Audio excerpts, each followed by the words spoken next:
नमस्कार दोस्तों, मीडिया कॉफ से थोड़ा स्वागत है। भारत सरकार ने इस वर्ष वास्ते अपना नवा बजट पेश किया है। बजट विच क्या चीज़ां साडे वास्ते फायदेमंद होणगियां, क्या चीज़ां सस्तियां होणगियां, क्या चीज़ां महंगियां होणगियां, इहदे बारे गल करन लई अज साडे नाल ने नंगल दी जानी मानी शख्सियत एडवोकेट अशोक मनोचा जी। मनोचा जी, मीडिया कॉफ बहुत बहुत स्वागत है जी तुहाडा। मैं सब तो पहला सुधीर जी का मीडिया कॉप्स ਦੇ ਇੰਚਾਰਜ ਹੈੱਡ ਇਹਨਾਂ ਦਾ ਧੰਨਵਾਦ ਕਰਦਾ ਜਿਨ੍ਹਾਂ ਨੇ ਅੱਜ ਇੱਕ ਇੰਟਰਵਿਊ ਰੱਖੀ ਹੈ ਬਜਟ ਦੇ ਉੱਤੇ। मनोचा जी, भारत देश का बजट आया, आम नागरिक ਨੂੰ ਇਹਦੇ ਨਾਲ क्या फर्क ਪੈਣਾ? ਮੋਦੀ ਸਰਕਾਰ ਦਾ ਦੂਸਰੇ ਟਰਮ ਦਾ ਇਹ ਲਾਸਟ ਬਜਟ ਹੈ ਔਰ ਇਹ ਬਜਟ ਜਿਹੜਾ ਹੈ ਇੱਕ ਮੀਡੀਅਮ ਕਲਾਸ ਮੱਧਮ ਵਰਗ ਦੇ ਲਈ ਬਹੁਤ ਹੀ ਇੱਕ ਲਾਭਦਾਇਕ ਔਰ ਫਾਇਦੇ ਵਾਲਾ ਬਜਟ ਹੈ, ਕਿਉਂਕਿ ਇਸ ਦੇ ਵਿੱਚ ਇਨਕਮ ਟੈਕਸ ਦੇ ਵਿੱਚ ਅਸੀਂ ਕਾਫੀ ਦੇਰ ਤੋਂ ਲੋਕਾਂ ਦੀ ਡਿਮਾਂਡ ਸੀਗੀ ਕਿ ਇਨਕਮ ਟੈਕਸ ਦੇ ਜਿਹੜੇ ਟੈਕਸ ਰੇਟ ਹੈ ਕਰ ਦੇ ਵਿੱਚ ਛੂਟ ਦਿੱਤੀ ਜਾਵੇ ਅਤੇ ਜਾਂ ਸਾਨੂੰ ਇੱਕ ਸਲੈਬ ਰੇਟ ਚੇਂਜ ਕੀਤਾ ਜਾਵੇ। ਉਹ ਡਿਮਾਂਡ ਜਿਹੜੀ ਹੈ ਇੱਕ ਲਾਸਟ ਬਜਟ ਦੇ ਵਿੱਚ ਮੋਦੀ ਸਰਕਾਰ ਨੇ ਜਿਹੜੀ ਹੈ ਲੋਕਾਂ ਦੀ ਇਹਨੂੰ ਐਕਸੈਪਟ ਕੀਤਾ ਹੈ। ਇਹਦੇ ਬਾਰੇ ਤੁਹਾਨੂੰ ਮੈਂ ਇਨਕਮ ਟੈਕਸ ਦੇ ਬਾਰੇ ਹੀ ਪਹਿਲੇ ਦੱਸ ਦਿਆਂ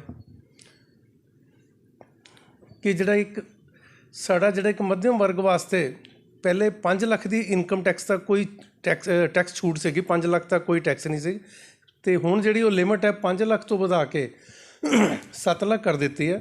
ਜਦ ਕਿ 7 ਲੱਖ ਤੋਂ ਜੇ ਸਾਡੀ ਇਨਕਮ ਐਕਸੀਡ ਕਰੇਗੀ ਤਾਂ ਸਾਨੂੰ ਟੈਕਸ ਜਿਹੜਾ ਹੈ ਉਹ 3 ਲੱਖ ਤੋਂ ਲੱਗੇਗਾ।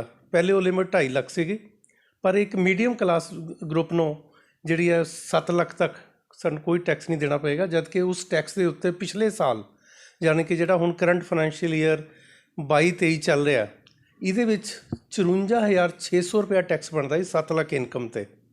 ਉਹ ਜਿਹੜਾ ਕਿ ਸਾਡਾ ਹੁਣ 7 ਲੱਖ ਇਨਕਮ ਤੱਕ ਕੋਈ ਟੈਕਸ ਨਹੀਂ ਲੱਗਿਆ। 54,600 ਰੁਪਇਆ ਉਹ ਟੈਕਸ ਜਿਹੜਾ ਹੈ ਬਿਲਕੁਲ ਬੈਨੀਫਿਟ ਹੋਏਗਾ ਇੱਕ ਮੀਡੀਅਮ ਗਰੁੱਪ ਲਈ।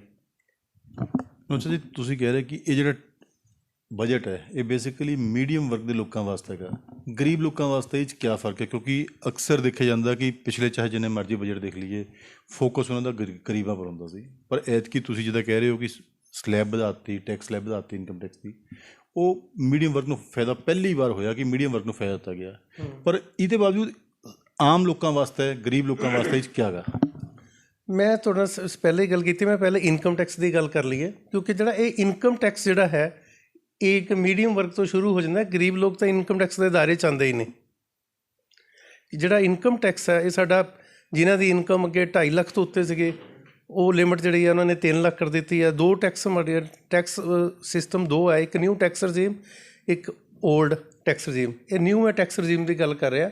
ਇਹਦੇ ਵਿੱਚ 2.5 ਲੱਖ ਤੋਂ ਲਿਮਿਟ ਉਹਨਾਂ ਨੇ 3 ਲੱਖ ਤੱਕ ਟੈਕਸ ਮਾਫ ਕਰਤਾ, ਔਰ ਜਿਹੜਾ ਹੈ 3 ਲੱਖ ਤੋਂ ਲੈ ਕੇ ਫਿਰ 6 ਲੱਖ ਤੱਕ ਸਾਡਾ 5% ਤੇ ਸਲੈਬ ਰੇਟ ਕੀਤਾ, 6 ਤੋਂ 9 10 ਕੀਤਾ, 9 ਤੋਂ ਲੈ ਕੇ 12 ਲੱਖ ਤੱਕ 15% ਸਲੈਬ ਰੇਟ ਕੀਤਾ, 12 ਲੱਖ ਤੋਂ 15 ਲੱਖ 20%, ਫਿਰ 15 ਲੱਖ ਤੋਂ ਉੱਪਰ ਜਿਨ੍ਹਾਂ ਦੀ ਇਨਕਮ ਉਹਨਾਂ ਵਾਸਤੇ 30% ਜਿਹੜਾ ਹੈ ਸਲੈਬ ਰੇਟ ਕੀਤਾ, ਜਿਹੜਾ ਕਿ ਬਹੁਤ ਹੀ ਘੱਟ ਹੈ ਪੁਰਾਣੇ ਪਿਛਲੇ ਜਿਹੜੇ ਟੈਕਸ ਰਜੀਮ ਹੈ, ਜੋ ਪੁਰਾਣਾ ਟੈਕਸ ਕਰ ਪ੍ਰਣਾਲੀ ਹੈ ਉਹਦੇ ਨਾਲੋਂ ਬਹੁਤ ਹੀ ਟੈਕਸ ਘੱਟ ਹੈ।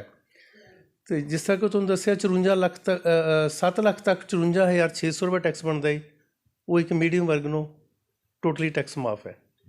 ਜਿਵੇਂ ਤੁਸੀਂ ਕਹਿ ਰਹੇ, ਜਿਹੜਾ ਮੈਨੂੰ ਸਮਝ ਆ ਰਿਹਾ ਕਿ ਜੇ ਮੇਰੀ ਸੈਲਰੀ 6,99,999 ਰੁਪਏ ਹੈ, ਹਾਂਜੀ, ਤਾਂ ਮੈਨੂੰ ਕੋਈ ਟੈਕਸ ਨਹੀਂ ਹੈ। ਹਾਂਜੀ, ਜਿੱਦਾਂ ਹੀ ਮੇਰੀ 7 ਲੱਖ ਤੇ ਐਕਸੀਡ ਕਰਦੀ ਹੈ, ਚਾਹੇ 7 ਲੱਖ 1,000 ਹੁੰਦੀ ਹੈ, ਹਾਂਜੀ, ਤਾਂ ਮੈਨੂੰ ਟੈਕਸ ਦੇਣਾ ਪੈਂਦਾ।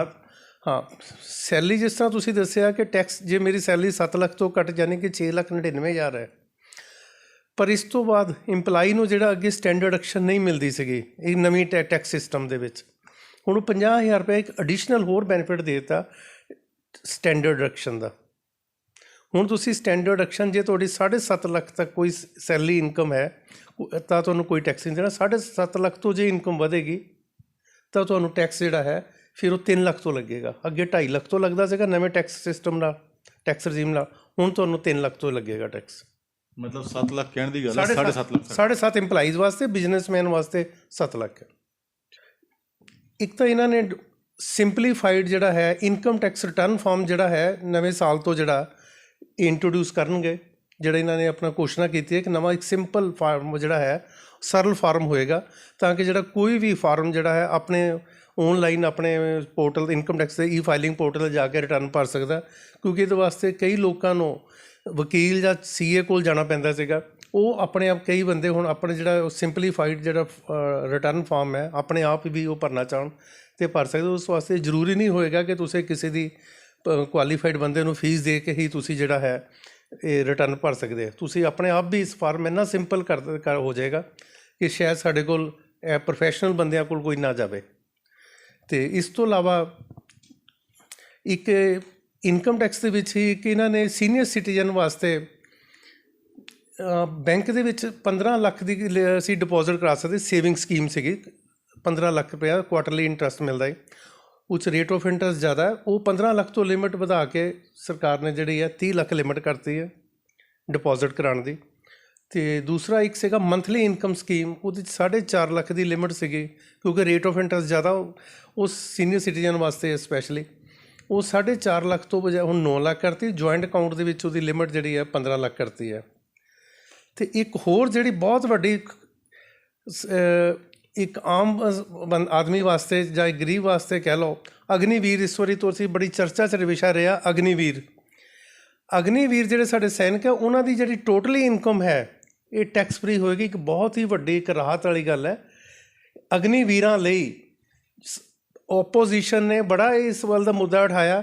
ਸਰਕਾਰ ਨੇ ਇੱਕ ਉਹਨਾਂ ਦੇ ਉੱਤੇ ਇਹ ਕਹਿ ਲਓ ਕਿ ਅਗਨੀਵੀਰਾਂ ਦੇ ਧਿਆਨ 'ਚ ਰੱਖਦੇ ਹੋਏ ਤਾਂ ਕਿ ਜਿਹੜਾ ਹੈ ਸਾਡੇ, ਕਿਉਂਕਿ ਸਾਡੇ ਦੇਸ਼ ਦੇ ਰਕਸ਼ਕ ਹੈ, ਅਸੀਂ ਸਾਰੇ ਸੈਨਿਕ ਜਿਹੜੇ ਸਾਡੇ ਆ ਉਹ ਸਰਹੱਦ 'ਤੇ ਬੈਠੇ ਆ ਔਰ ਅਸੀਂ ਲੋਕ ਘਰ ਦੇ ਵਿੱਚ ਆਰਾਮ ਕਰ ਰਹੇ ਆ। ਇਹ ਪਹਿਲੀ ਵਾਰ ਇਤਿਹਾਸ ਦੇ ਵਿੱਚ ਹੋਇਆ ਕਿ ਜਿਹੜੇ ਵੀ ਹੈ ਸੈਨਿਕ ਜਾਂ ਇਹ ਕਹਿ ਲਓ ਕਿ ਅਗਨੀਵੀਰ, ਇਹਨਾਂ ਦੀ ਇਨਕਮ ਟੈਕਸ ਫਰੀ ਕੀਤੀ ਗਈ। ਤੁਹਾਡਾ ਕਹਿਣ ਦਾ ਮਤਲਬ ਹੈ ਕਿ ਜਿਵੇਂ ਪਹਿਲਾਂ ਗੱਲ ਹੁੰਦੀ ਸੀ ਕਿ ਮੰਤਰੀ ਦਾ ਕੋਈ ਟੈਕਸ ਦਿੰਦਾ ਨਹੀਂ, ਪਰ ਜਿਹੜਾ ਫੌਜੀ ਲੜਦਾ ਉਹ ਟੈਕਸ ਦਿੰਦਾ। ਹਾਂ, ਇਹ ਚੀਜ਼ ਖਤਮ ਕਰਤੀ ਹੈ। ਇਹ ਚੀਜ਼ ਬਿਲਕੁਲ ਉਹਨਾਂ ਨੇ ਅਗਨੀਵੀਰ ਜਿੰਨੇ ਵੀ ਹੋਇਆ ਤਾਂ ਕਿ ਉਹਨਾਂ ਨੂੰ ਉਤਸ਼ਾਹ ਕਰਨ ਵਾਸਤੇ, ਉਹਨਾਂ ਨੂੰ ਹੌਸਲਾ ਦੇਣ ਵਾਸਤੇ, ਤਾਂ ਕਿ ਬਾਕੀ ਉਹਨਾਂ ਦੇ ਜਿਹੜਾ ਇੱਕ ਸਾਡੇ ਸੈਨਿਕ ਹੈ ਉਹਦਾ ਸਾਡੇ ਦੇਸ਼ ਦੀ ਸ਼ਾਨ ਹੈ, ਉਹਦਾ ਸਾਰਿਆਂ ਨੂੰ ਉਹਨਾਂ 'ਤੇ ਮਾਣ ਵੀ ਹੈ। ਪਰ ਉਹਨਾਂ ਨੂੰ ਇੱਕ ਵੱਡੀ ਰਾਹਤ ਵਾਲੀ ਗੱਲ ਹੈ ਤਾਂ ਕਿ ਜਿਹੜਾ ਹੈ ਲੋਕ ਇਸ ਪਾਸੇ ਵੀ ਕਿਸੇ ਸਰਕਾਰ ਨੇ ਸੋਚਿਆ ਤਾਂ ਕਿ ਮੰਤਰੀਆਂ ਨੇ ਆਪਣੇ ਤੇ ਉਹ ਕੁਛ ਨਾ ਕੁਛ ਬੈਨੀਫਿਟ ਮਤਾ ਪਾਸ ਕਰਕੇ ਅਤੇ ਉਹ ਕਰਵਾ ਲੈਂਦੇ ਆ ਅਤੇ ਬਾਕੀ ਗਰੀਬਾਂ ਦੇ ਬਾਰੇ ਕੋਈ ਨਹੀਂ ਸੋਚਦਾ। ਪਰ ਇਹ ਜਿਹੜਾ ਪਹਿਲੀ ਵਾਰੀ ਹੋਇਆ, ਮਤਲਬ 75 ਸਾਲਾਂ 'ਚ ਪਹਿਲੀ ਵਾਰ ਕਿਸੇ ਨੇ ਫੌਜੀਆਂ ਬਾਰੇ ਸੋਚਿਆ ਜਿਹੜਾ ਕਿ ਉਹਨਾਂ ਨੂੰ ਟੈਕਸ ਸਲੈਬ ਜਿਹੜਾ ਹੈ ਬਿਲਕੁਲ ਹੀ ਅਗਨੀਵੀਰਾਂ ਦੀ ਇਨਕਮ ਮਾਫ ਕੀਤੀ ਹੈ। ਇਹ ਕਿਆ ਸਿਰਫ ਅਗਨੀਵੀਰਾਂ ਵਾਸਤੇ ਹੈ ਜਾਂ ਬਾਕੀ ਜਿਹੜੇ ਫੌਜੀ ਅਗਨੀਵੀਰਾਂ ਵਾਸਤੇ ਪ੍ਰਪੋਜ਼ਲ ਹੈ।